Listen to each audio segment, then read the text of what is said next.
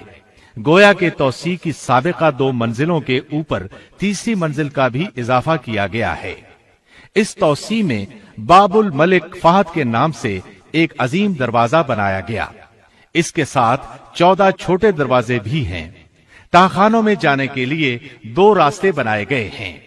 اس توسیع کے بعد اب مسجد میں داخل ہونے کے لیے 4 بڑے اور 54 چھوٹے دروازے ہیں۔ تہخانوں میں داخل ہونے کے لیے 6 الگ راستے ہیں۔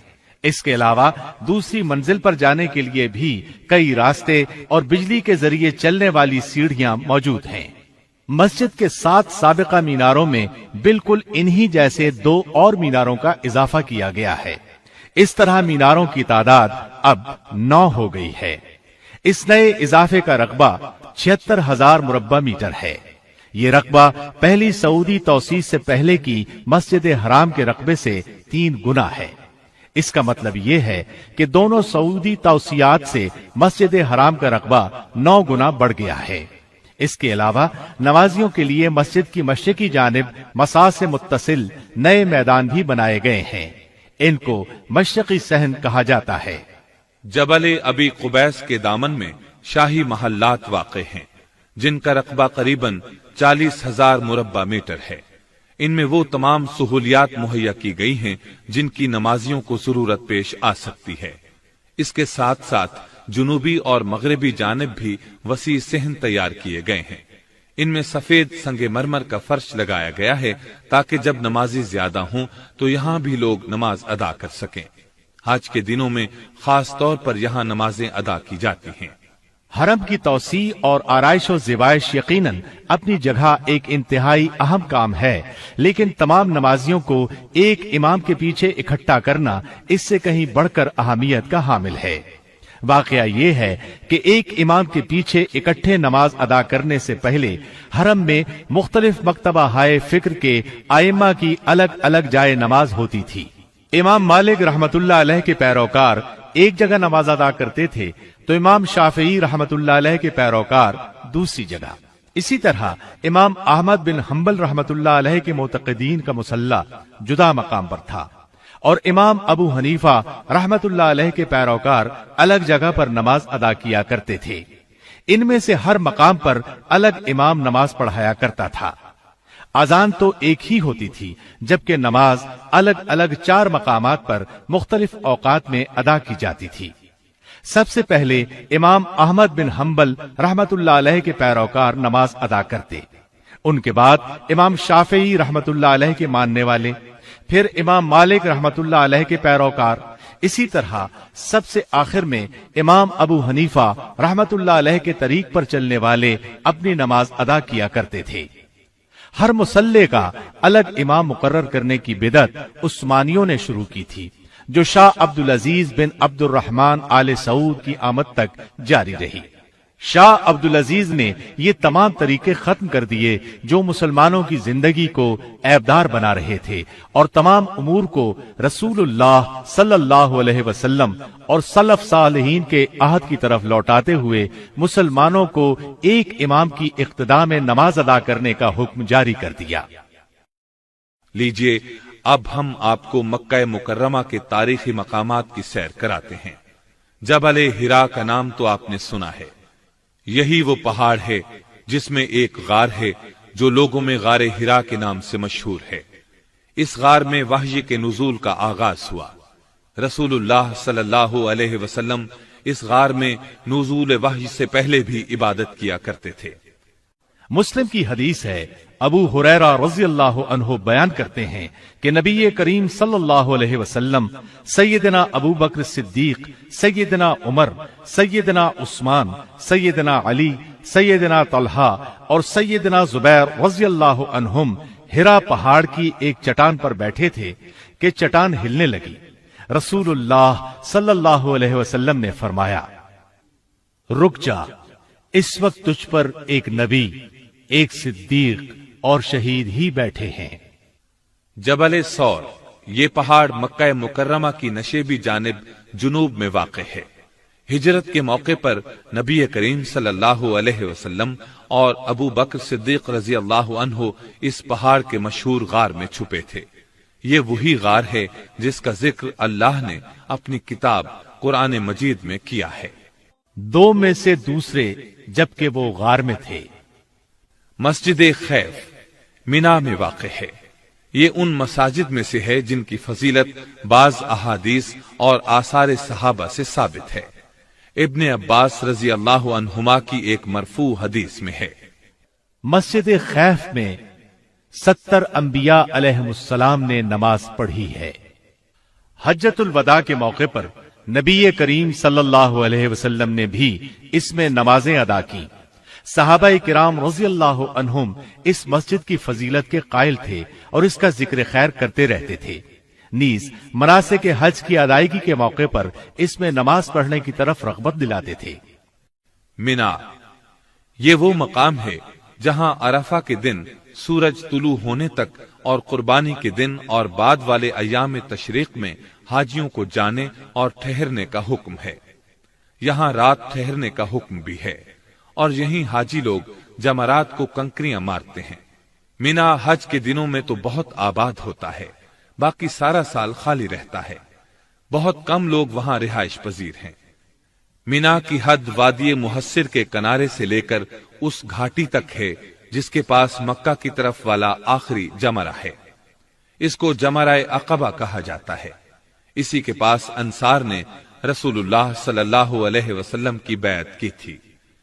مینا کی ایک فضیلت یہ ہے کہ مسجد خیف یہیں واقع ہے۔ نیز اللہ تعالی نے اسی وادی میں سیدنا ابراہیم علیہ السلام کو ان کے بیٹے کے فدیے کے طور پر مینڈھا عطا فرمایا تھا۔ عرفہ کو عرفات بھی کہا جاتا ہے۔ یہاں ٹھہرنا حاجیوں کے لیے فرض ہے۔ جو عرفات میں وقوف نہ کر سکے اس کا حج نہیں ہوتا، کیونکہ رسول اللہ صلی اللہ علیہ وسلم نے فرمایا، الحج عرفہ، حج وقوف عرفہ کا نام ہے۔ جو شخص وقوف عرفہ نہ کر سکے اسے جانور قربان کرنا ہوگا اور آئندہ سال حج بھی کرنا ہوگا۔ یوم عرفہ کی فضیلت بہت سی احادیث میں آئی ہے۔ صحیح مسلم میں ہے، رسول اللہ صلی اللہ علیہ وسلم نے فرمایا، کسی بھی دن اللہ تعالی اتنے افراد آگ سے آزاد نہیں کرتا جتنے عرفہ کے دن آزاد کرتا ہے۔ اس دن اللہ تعالی حاجیوں کے قریب ہوتا ہے، پھر ان کی وجہ سے فرشتوں کے ساتھ اظہار فخر کرتا ہے اور پوچھتا ہے، ان کا مقصد کیا ہے؟ رسول اللہ صلی اللہ علیہ وسلم نے فرمایا، کسی بھی دن شیطان اتنا چھوٹا، ذلیل، حقیر اور ناراض نہیں ہوتا جتنا عرفہ کے دن، کیونکہ اس دن اللہ کی رحمت کثرت سے نازل ہوتی ہے اور اللہ تعالی بڑے بڑے گناہ معاف فرماتے ہیں۔ مزدلفہ وہ مقام ہے جہاں عرفات سے واپسی پر حاجیوں کو جانے اور رات ٹھہرنے کا حکم دیا گیا ہے۔ یہ عرفہ اور وادی محصر کے دو تنگ پہاڑی راستوں کا درمیانی علاقہ ہے۔ عرفہ کے اس تنگ راستے کو مضیق کہا جاتا ہے۔ بہت سے علماء نے مزدلفہ کی یہی حد بندی کی ہے۔ مزدلفہ میں رات گزارنا واجب ہے۔ رات نہ گزارنے کی صورت میں ایک جانور ذبح کرنا ہوگا، اور مستحب یہ ہے کہ آدمی رسول اللہ صلی اللہ علیہ وسلم کی اقتداء کرتے ہوئے صبح تک وہیں ٹھہرے، پھر نماز کے بعد روشنی پھیل جانے تک ٹھہرا رہے۔ اس کے بعد سورج طلوع ہونے سے پہلے ہی مینا کی طرف چل دے۔ وادی محصر یہ وہ جگہ ہے جہاں تیزی کے ساتھ گزر جانا ضروری ہے۔ یہ مینا اور مزدلفہ کے درمیان ایک وادی ہے۔ یہ مینا میں شامل ہے، نہ مزدلفہ میں۔ اس کو وادی محلل بھی کہا جاتا ہے، کیونکہ حج کے دوران جب لوگ یہاں سے گزرتے ہیں تو تکبیریں پڑھتے ہوئے تیزی سے گزر جاتے ہیں۔ اس مقام پر یہی عمل پسندیدہ ہے۔ آپ صلی اللہ علیہ وسلم بھی یہاں سے تیزی سے گزرے تھے اور فرمایا تھا، یہ شیطانوں کا ٹھکانہ ہے۔ وادی محصب حاجی کے لیے مستحب ہے کہ وہ مینا سے واپسی پر یہاں ٹھہرے۔ یہ وادی مکہ سے مینا کے راستے پر واقع ہے۔ رسول اللہ صلی اللہ علیہ وسلم یہاں ٹھہرے تھے۔ ابو رافع رضی اللہ عنہ رسول اللہ صلی اللہ علیہ وسلم کے سامان وغیرہ کے نگران تھے۔ وہ فرماتے ہیں کہ نبی کریم صلی اللہ علیہ وسلم نے مجھے محصب میں ٹھہرنے کا حکم نہیں دیا تھا، بلکہ میں نے اپنے طور پر وہاں آپ کا خیمہ لگا دیا تھا۔ آپ تشریف لائے اور وہاں ٹھہر گئے۔ سیدہ عائشہ رضی اللہ عنہا فرماتی ہیں کہ نبی کریم صلی اللہ علیہ وسلم یہاں اس لیے ٹھہرے تھے کہ مدینہ واپسی کے لیے یہاں ٹھہرنا زیادہ مفید تھا۔ اب جو شخص چاہے یہاں ٹھہرے، جو نہ چاہے نہ ٹھہرے۔ ابن جریج کہتے ہیں کہ میرے سامنے لوگ عطا رحمت اللہ علیہ سے پوچھ رہے تھے کہ رسول اللہ صلی اللہ علیہ وسلم اس رات محصب میں سیدہ عائشہ رضی اللہ عنہا کے انتظار میں ٹھہرے تھے؟ عطا رحمت اللہ علیہ نے جواب دیا، نہیں، یہ ویسے ہی قافلوں کے پڑاؤ کی جگہ ہے، کوئی چاہے تو محسب میں ٹھہرے، نہ چاہے تو نہ ٹھہرے۔ تنعیم، یہ مسجد بیت اللہ سے 7.5 کلومیٹر دور مدینہ روڈ پر واقع ہے۔ سیدہ عائشہ رضی اللہ عنہا کی نسبت سے مسجد عائشہ کے نام سے مشہور ہے، کیونکہ یہ اس جگہ واقع ہے جہاں سیدہ عائشہ رضی اللہ عنہا عمرہ کے احرام کے لیے تشریف لے گئی تھی۔ یہ مسجد مکہ مکرمہ کے تاریخی مقامات میں شمار ہوتی ہے۔ اسلامی طرز تعمیر کی انتہائی خوبصورت مسجد ہے۔ مسجد جعرانہ طائف اور مکے کے درمیان ایک کنویں کا نام ہے۔ نبی صلی اللہ علیہ وسلم حنین سے واپسی پر اس مقام پر ٹھہرے تھے۔ رات کے وقت یہاں سے احرام باندھ کر عمرہ فرمایا تھا۔ اس مقام پر ایک مسجد بنائی گئی جو مسجد جعرانہ کے نام سے مشہور ہے۔ مسجد جن، یہ مسجد حجون کے کنارے واقع ہے۔ عین اس جگہ بنائی گئی ہے جہاں رسول اللہ صلی اللہ علیہ وسلم نے سیدنا عبداللہ بن مسعود رضی اللہ عنہ کے بیٹھنے کے لیے خط کھینچا تھا۔ نبی کریم صلی اللہ علیہ وسلم کو اللہ تعالی کی طرف سے حکم ملا تھا کہ آپ جنوں کو قرآن سنائیں۔ آپ نے اپنے ساتھ عبداللہ بن مسعود رضی اللہ عنہ کو لیا اور چل پڑے، یہاں تک کہ آپ حجون میں شیب ابی دب کے پاس پہنچے۔ یہاں آپ نے عبداللہ بن مسعود رضی اللہ عنہ کے لیے ایک خط کھینچا تھا کہ وہ اس جگہ سے آگے نہ آئیں۔ پھر آپ جنوں کو قرآن سنانے کے لیے آگے چلے گئے۔ ادھر جن ان کی طرف آنے کی کوشش کرتے تھے، لیکن وہ اس خط کو عبور نہ کر پاتے تھے۔ پھر رسول اللہ صلی اللہ علیہ وسلم کی طرف چلے جاتے تھے۔ رات کے پچھلے پہر آپ تشریف لائے۔ اس مقام پر یہ مسجد بنائی گئی۔ اس کے ساتھ ہی تاریخ مکہ کا تذکرہ اپنے اختتام کو پہنچا، اور تمام تعریفیں اللہ ہی کے لیے ہیں۔